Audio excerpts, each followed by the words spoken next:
zulmina radda lagatichi hattun kuno la mucha sa la kuno kana mucha sa hattu zulmina radda lagay ilmoji tara lama cinna la false zulmina radda lagay ibn mambira ko tati diga boya jira gubadde stress ni na jeze jiru ilmana ma takallen ka hattu kana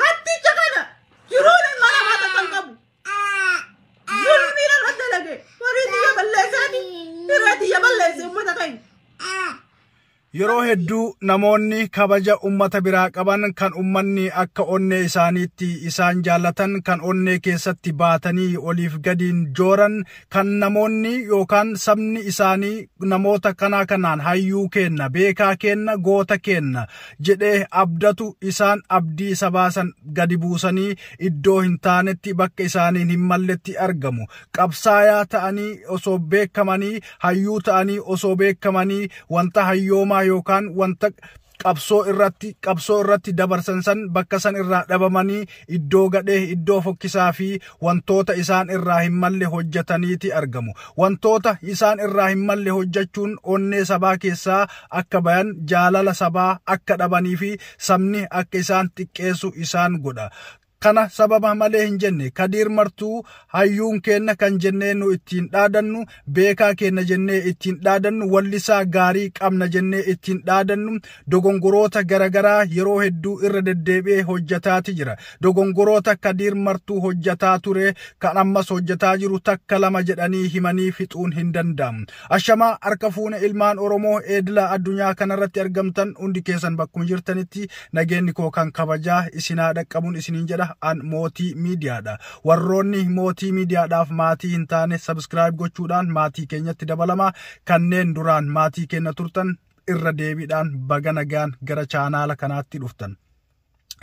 Egaan waa malee miti maqaa Kadir Martuu kan kaase. Kadir Martuu dogongoroota gurguddoo hedduu kan hangana hin jedhamne hojjeteeti jira. Sabni garuu kun qabsaayaa kenna, hayyuu kenna, beekaa kenna, artii Oromoo nama guddisaa jiruudha jechuudhaan dogongoroota inni hojjete hunda irra dabraafii turan. Haa ta'u malee inni dogongoroota kalee dabarsee fi dogongoroota kalee dogongore irraa barataa hin jiru. Guyyarraa guyyatti dogongoroota ajaa'ibaa hojjechaati jira. Kun ammoo maaliif ta'a? Nama isa gorsutu hin jirre moo isumatu nama gorfamuu hin barbaannedha wanta jedhu nama sammuu namaa keessatti uuma. Yeroo dabre amata lamaan dura Kadir Martuu erga gara biyyoota guddatanii kana dhufe biyya keessatti haadha manaa kan ilma irraa qabu lola garagaraa irratti kaasuudhaan haati manaa isaa baatee dubbachuu daa'imni isaa Finfinneerraa bayee dubbachuu hundi keessanuu ni yaadattu. Yeroo sanis yeroo Oromoon namoonni tokko waa'ee sanii miidiyaa irratti waa'ee daa'ima isaa dubbatu nuti ijoolleen tokko irratti ka'uudhaan Kadir Martuu yeroo kanatti itti duulamuun hin qabu wanta akkanaa kana dho'isaa biyya erga bahe yeroo gabaabaadhaa gara fuulduraatti haala mijeessee fidachuun mala jennee irraa gorsaa irraa dhoorgaati turre. Inni san hunda bira kutee erga biyya Ameerikaa dhufe achittis miskiina Oromoodhaa gowwoomsuudhaan mallaqa isii irraa nyaatee boochisaati jira.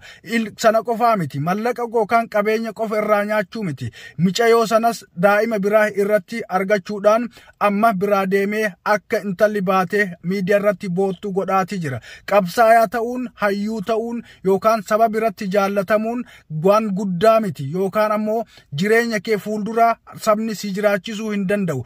Jaalala sabaa qabaachuun waan guddaa ta'e osoo jiru ati ammoo onnee sabaa keessaa dhiibdee of baasuun hedduu barbaachisaa miti. Viidiyoo gabaabaa hedduu garaa namaa nyaatuu fi waa'ee haati manaa Kadir Martuudhaa jettu isiniif qabadhee dhiyaadhee jira.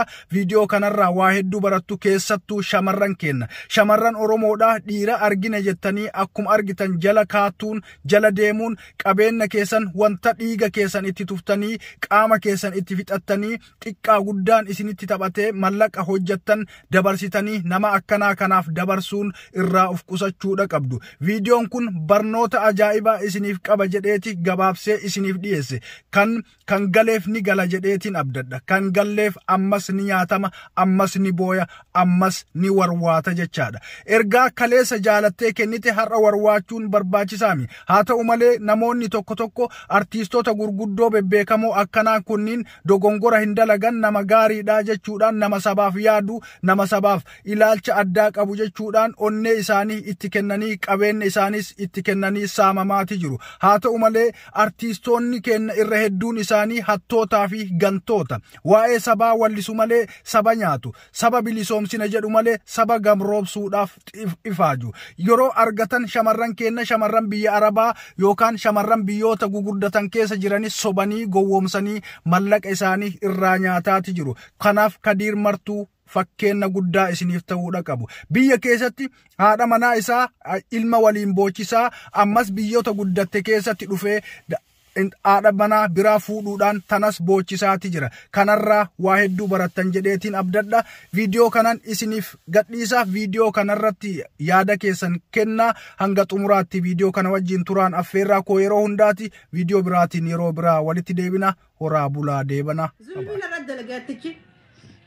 Hattuun kun olaan mucaa isaa laala kun kana mucaan isaa hattuu zulmiin irra dalage ilma hojii tara lama chinna lafaasise zulmiin irra dalage ibin maan bira kuteetti dhiiga booyaa jira gubadhee istireesni najjeese jiru ilma namaa takka illee hin qabu hattuu kana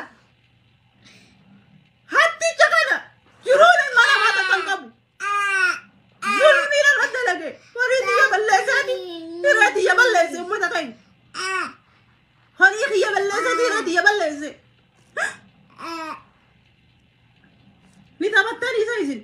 Tokkoon keessa wanta kanaan jettanii aan biyya isin jirtanitti isinii dhufa laal paaspoortii intarnaashinaal irra qaba. Bakka isin jirtanitti isinii dhufa. Zulmi hattuu kan. Himaddeetiin telefoona nama jalaan kaasu bilookura nama kaaya. Hattuu dhala biyya Arabaa hudduun dagar Saraqaan isinii godhaati. Jeeti halkan guutuu foon seeksii godhaa bula. Telefoonaan. Hattuu kanaan rabbi sodaata. Achi barbaarii leebaa. Goggogaa kana wallahi.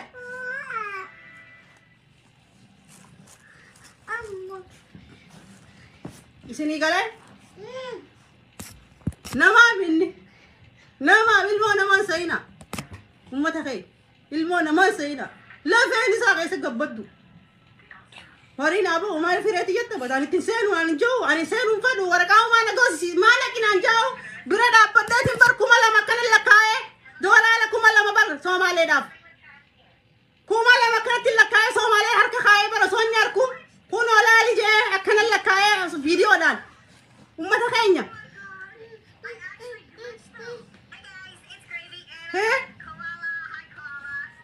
Hai. Osoo inni harkuu barmaala gahiyya kanatti lakkaa'ee gannaqee baran. Allafaayin fide. Dalageetiin akkana fide. Ilmoo darbee biraa kutee. Yaada. Think. Ameerikaa fi maallaqa lafarraa ammaara disnoo keessa deemanii fidanii cancabbii keessa deemanii qabbana keessa laffaatee fidda. Laffaatee kanatti. Duguggattee fidda. Hatticha kan. Hatticha akka isaatti sadaqaa naaguran seen. Carraaqaddeetiin bula halkanii. Halkanii guyyaa dalageetiin carraaqaddee warra keenya gargaara. Oromoon akkana wal gooti. Islaamni akkana wal godha. Maaltu narraa irrate? Ballamuunaaf. Intala xiqqoo tana qashtii dalalaan. Tashanyii beekan. Hai. Abbaleessu akkaan ta'uun dhabee sidii asi gubba rabbee. Ni gubadde. Hai. Namni garii darsa facaasaa'u. Ummata kai. Tapha inni kana mattabatu. Nama bar namatti himadheetiin jiraanii. Maal himatiin himadheetiin jira. Waraqaa kiyya akkanaa erguun barbaada waraqaa qaadii biyya sanitti haaree tara lama niqaan godhame asitti illee gaafa mucaa kana osoo wal fuunin dura isin niqaa goonee wal fuune biyya sanitti illee haareetti tamangistii waliin goonee jirra. Biyya sanirraa waraqaa kiyya qaadii biyya sanitti irraa fuudhee naa ergu waraqaa kiyya niqaa kiyya faksii kiyya. faksi fi qofna kana ergun sirira barbada na gafadda ummata kenya kan UK jirta na gafadda ummata kenya ni dametin jir na gafadda yo rabbi sodatan yo iman oromo yo islamatan anas gubarra bembeego dirqaman na base ko wala dabetin gual kadi gu yaari ba dabe maradat nas gubarra be dubbise bilokra na haye